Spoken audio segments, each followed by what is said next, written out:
Hey, this is Jonathan Talks, Jonathan Comics. This is Jonathan. And today we have like a really special book that kind of helped me change how I read comics. And this is Scoop Scuttle and His Pals, the Crackpot comics of Basil Wolverton. It's actually kind of maybe you want to call a secondary book that comes after the two comic biographies put out by Sadowski. This is also by Fantagraphics Books. I believe this was put out just in the past year. Yep, 2021. So what we have here is kind of something really special, whereas in the other Wolverton volumes, Creeping Death from Neptune and Brain Bats of Venus, we have kind of a more prose narrative to Wolverton's life. Here, Sadowski kind of just condenses things and we get straight to some Wolverton funnies. And the title, Scoop Scuttle, that's the most material in the book. And it also features three other characters. This is not Scoop Scuttle, actually. This is a character that will come afterwards, the name of Mystic Moot. And but what Sadowski does include in here is kind of a little bit more of a close insight into how Wolverton thought about the creation of these comics. And you get a little bit of a historical view of how comics were viewed at the time. These were basically during the beginning of the U.S. entry into World War II. So from 1940-41 and all the way up through 1952. But, in order to, like I said, Sadowski's getting kind of a little bit close to how Wolverton's actually thinking through these things. And so what he's done at the beginning of it is he's actually included this kind of satirical essay by Wolverton. Satirical in that he's kind of taking on like a false narrative view. What he's trying to describe to you in this essay called The Acoustics in the Comics is how he kind of thinks about comics and particularly in sound. So all the kinds of sounds that he's working, this sort of like fictional editor, antagonistic editor that he's pushing against and trying to get all these kind of funny, comical sounds in. And one of the reasons is something like this is so important and why it's actually included, other than, of course, it's like an entertaining essay, is that there are a lot of things going on in this kind of comic. And that's why I began by saying this kind of changed the way I read comics, because what's going on is actually it's not kind of what we think of as funnies, which are sort of like, panels that move along. That's not to undercut like, modern funnies, but there's a lot more sight gags in here. It's a really dense read. I mean, things get, maybe a little bit less dense as time goes on. If you look at the sort of very first Scoop Scuttle splash page, you can see something that maybe is more akin to what people are used to seeing in Mad Magazine, which of course at the time didn't exist. This is 1941. And I think this particular page was actually made in 1940. So it was designed by one of Wolverton's friends. And so that's the kind of stuff we're getting here. So Scoop Scuttle is a reporter, sort of like a kind of layabout, but gets the job done. So his editor, Frantic Fred, the city ed, has to put up with his shenanigans, and that's the kind of setup. And then Scoop will be going out on assignment through the city, meeting all sorts of characters, maybe some kind of villains. This is one kind of a competing publisher / slimy person called Luke Learlip. And so Scoop continually has run-ins with these kinds of shady characters. He might be kind of almost Mr. Magooing it as he moves through the world, but ends up, kind of winning out in the day. There's definitely some very contemporary things going on. You might have noticed just as I flipped through this page here that this is his take on Scoop Scuttle meeting Adolf Hitler. Maybe in a period where it was kind of like, oh, an American reporter would actually be able to go interview Hitler. I don't know. This might be actually a little bit past that point at this point. But as Sadowski points out, Wolverton was kind of was a fan of Chaplin's The Dictator. So this is also maybe him kind of putting his own spin on that concept.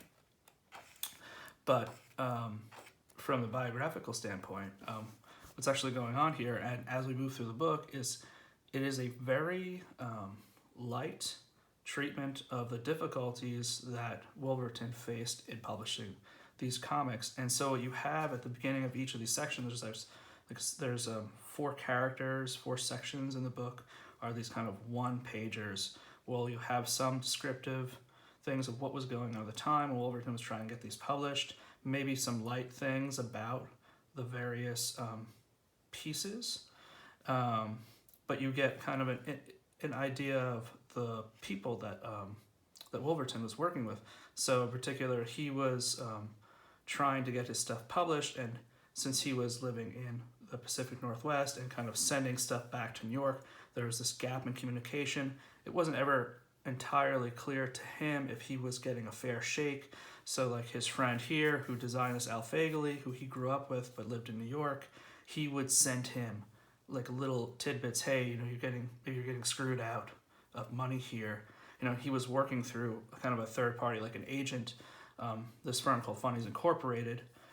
So if you look into, if you want sort of more detail on that, you can actually go to this book, Brain Bats of Venus, and Sadowski writes about the production manager, Fitzsimmons, who was kind of communicating with Wolverton. Fagley actually told Wolverton that he was getting cut out of some serious money, he wasn't getting paid right, and that this was a problem. So what's happening actually, whereas you might kind of expect a little bit more stability, is that this particular title, it runs through at least three different publications, 3 different publishers.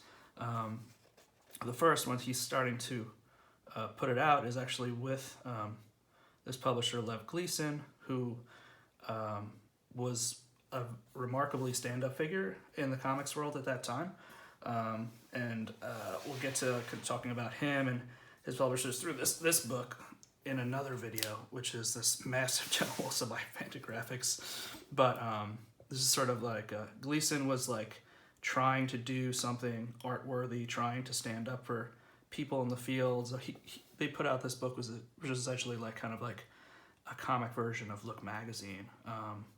And so why that's relevant to in this case to Scoop and Wolverton is that Wolverton started putting out Scoop Scuttle with Gleason, through Gleason, but through Funnies Incorporated. And the big thing was that there was like a hierarchy of importance. This is kind of like I don't know if it really shines through today, but comic books were like considered the lowest form and like the real deal. And it kind of makes sense. You want some sort of stability, not kind of contract work.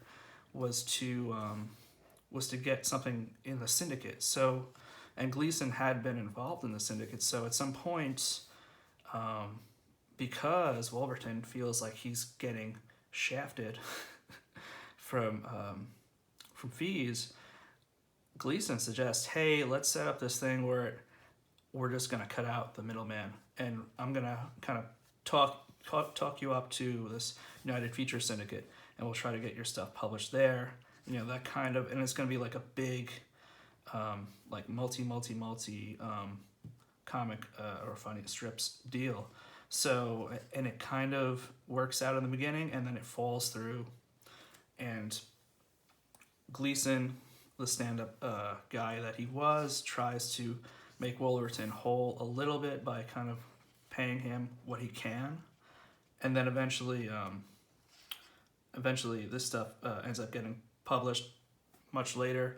About 24 episodes of Scoop Scuttle is just gone. There's text-only pencil roughs that exist, basically. But kind of getting back to getting back to the kind of close in on how Wolverton's looking at comics, we see like there are archetypes being built here. Wolverton was a Disney fan, so we have these kind of like Pistol Pete characters appearing, and there'll be more and more as we move out through the other comics. But there's just so much going on, and I won't do too many spoilers. Some of these are like really just fun stories, but you kind of do have to kind of look at each panel, and like there's just these random signs that pop up. There are things where Wolverton will write one of the signs upside down. It's always the same gag. How do you feel having turned the comic upside down to read the stupid sign or something like that.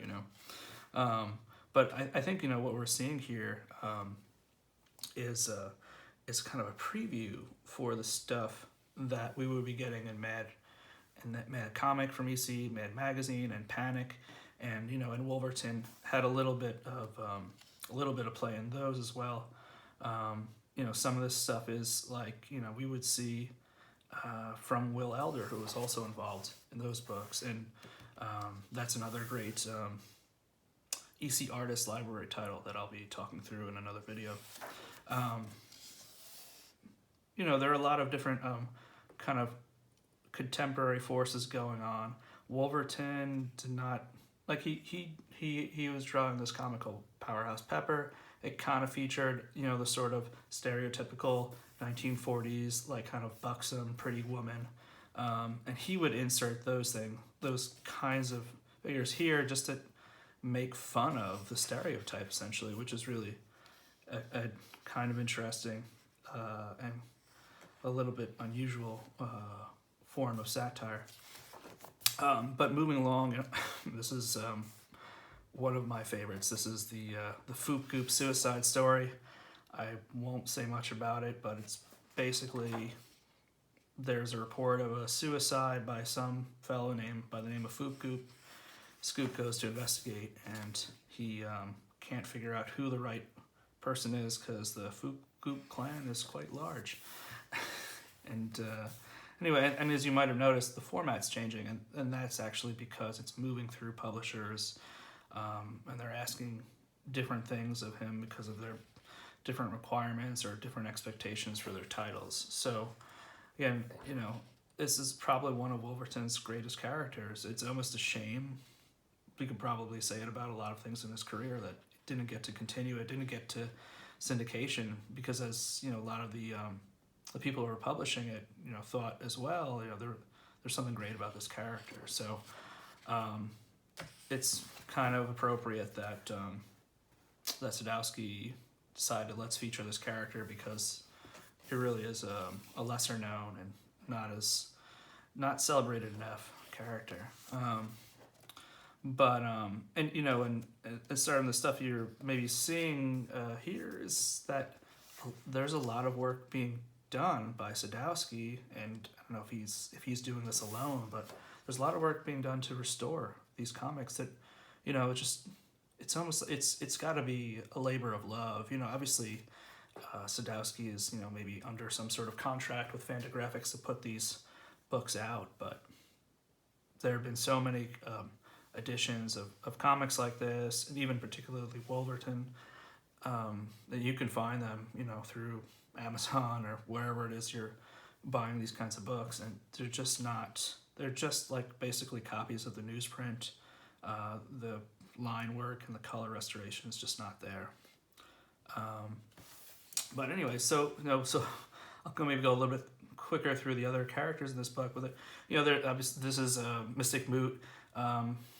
Was a sort of a name by committee, but it kind of works out. Obviously playing to a kind of stereotype of a mystic. They wanted to have this kind of magical character with he had some sort of power.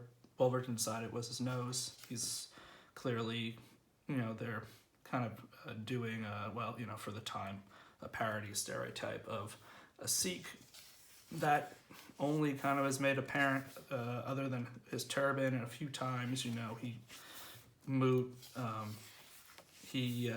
would love to go home and, sleep comfortably on his nail bed, for instance, And some of the stuff that you're seeing here, like this kind of stereotypical Indian stuff, this also kind of by committee. It was some of these decisions of how they were being written, kind of up to the publisher. So apparently Wolverton had these Indians speaking in Yiddish, and it just, I guess it wasn't a wide enough gag. They wanted this kind of kimosabi, we smell them kind of stuff going on. So that's what they ended up going with. But nevertheless, looking past that kind of stuff, a lot of this is really inventive. The colors are just brilliant. Oh, there you go. There's the nail bed. He's not very comfortable in his home country. There you got the cover art. And Moot is kind of like, it's a kind of it's a character who has the ability to basically do what he wants. So it makes it a little less interesting, drama wise, but nevertheless it's played for gags, and he kind of magoos his way through the world as a fish out of water thing, because he's in America, and he's dealing with that kind of culture clash, or how Wolverton imagined the culture clash might be, obviously. Another kind of great point that Sadowski raises is that, like I was saying earlier, that Wolverton didn't really want to play to the audience, play to the expectations of the time, to have like kind of women in these kind of ridiculous, or proportions, or that they were always going to kind of be models with a certain hourglass figure. So I guess it wasn't so popular with the publishers, but Wolverton often just portrays women as, women. They're all sorts of shapes. They're in there too. So, and there's, there's a lot of stuff going on. You might have noticed that this is sort of like another sight gag. Like I said, the things that are going on here are quite dense.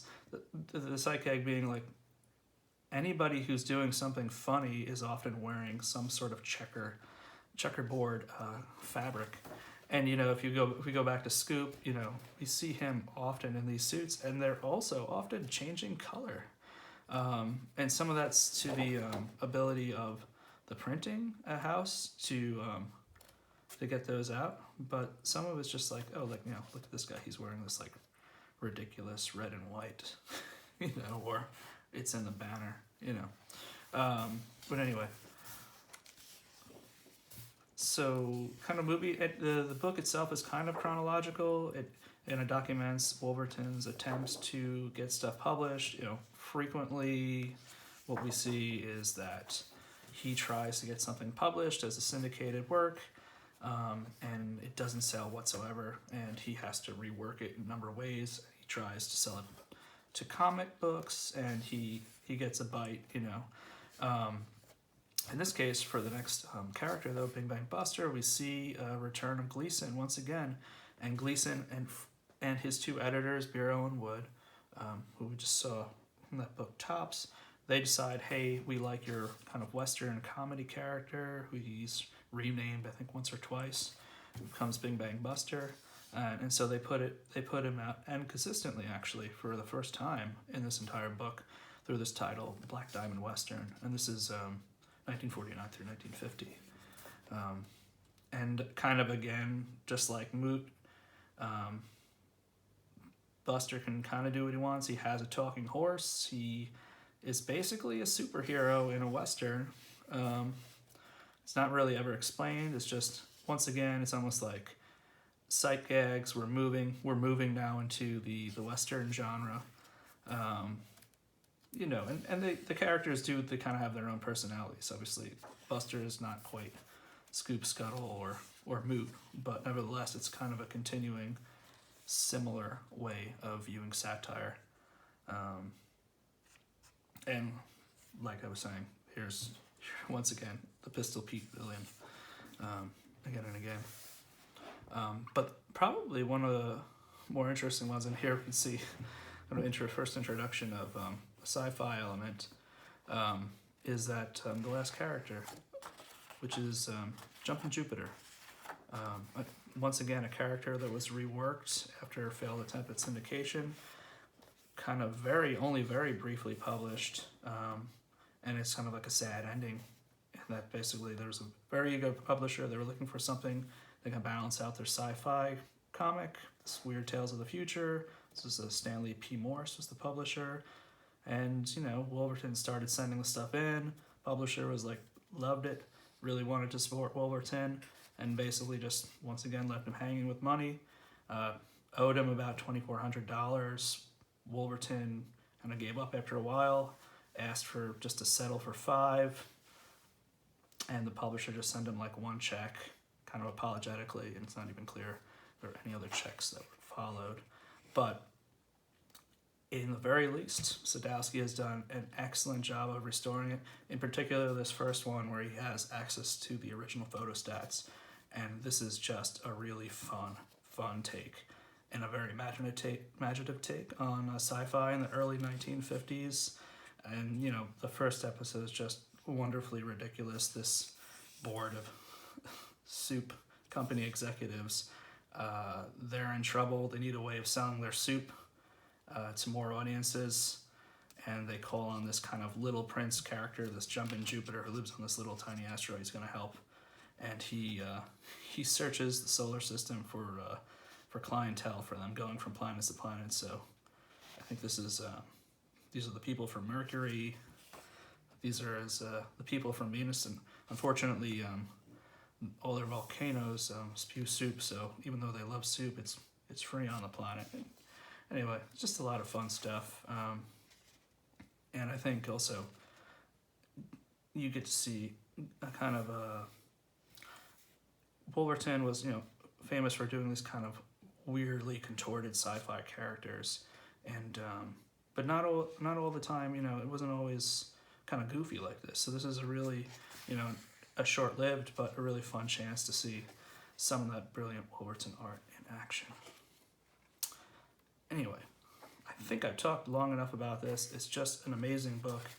Like I said, it kind of reworked my brain as to how to read these kind of comics, just because they're so dense, and you really kind of have to sit there for, with a panel for a while maybe, and just kind of really appreciate it. But thanks so much for watching. This is Jonathan. This is Jonathan Talks Jonathan Comics, and we'll see you next time.